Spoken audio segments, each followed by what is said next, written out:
आप कौन सी नियत ठीक करोगे हम लोगों की? हमने कहा कल्टीवेटर की भी नियत ठीक करनी पड़ती है, वो विश्वकर्मा के यहाँ जाना पड़ता है।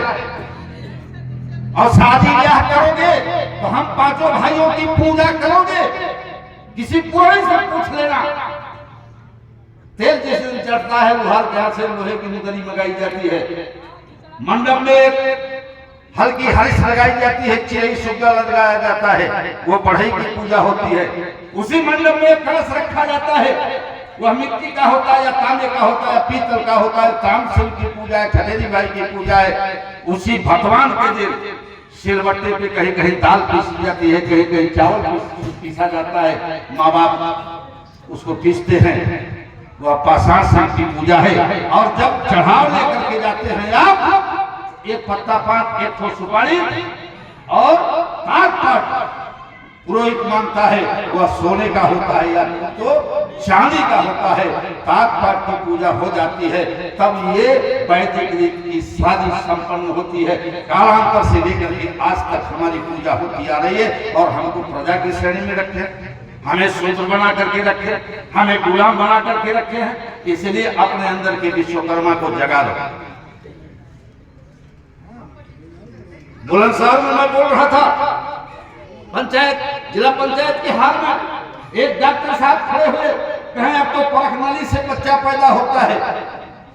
अब कहा विश्वकर्मा जी पिंड पर तैयार कर रहे हैं, कौन बच्चा पैदा कर रहे हैं? हमका परख नली की डाई मेरा बाप बनाता है, चाहे वो शीशे की हो।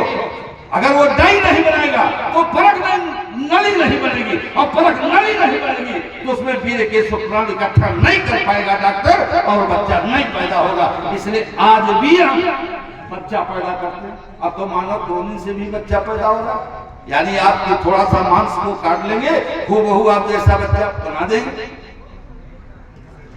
तो ये विश्वकर्मा की दिन है। मांस काटोगे कहां से? औजार तो हम ही देंगे ना। तो रोजमर्रा की उपयोग में आने वाली सारी वस्तुएं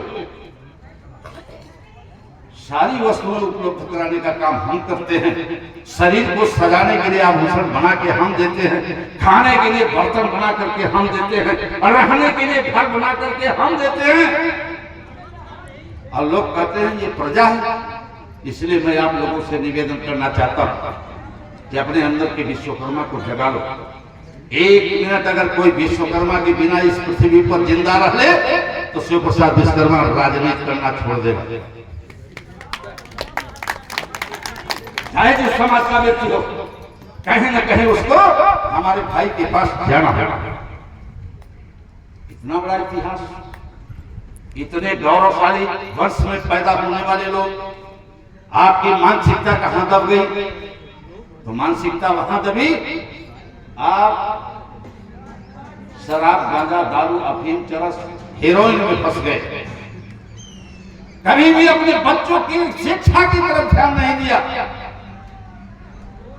अम्बेडकर ने कहा जो पढ़ेगा वो पहाड़ेगा, और शिक्षा वह शेरनी का दूध है, जो पिएगा वो अपना हक और अधिकार लेगा। तो बच्चों को पढ़ाना सीख लो। गाड़के ने कहा हाथ पे, अगर थाली नहीं है तो हाथ पे रोटी लेकर के खा लो, लेकिन बच्चे को पढ़ाओ। और जिस दिन आपका बच्चा पढ़ लिख लेगा तो अपना हक और अधिकार लेने के लिए वो तक खड़ा हो जाएगा, फिर वह किसी के सामने नहीं झुकेगा।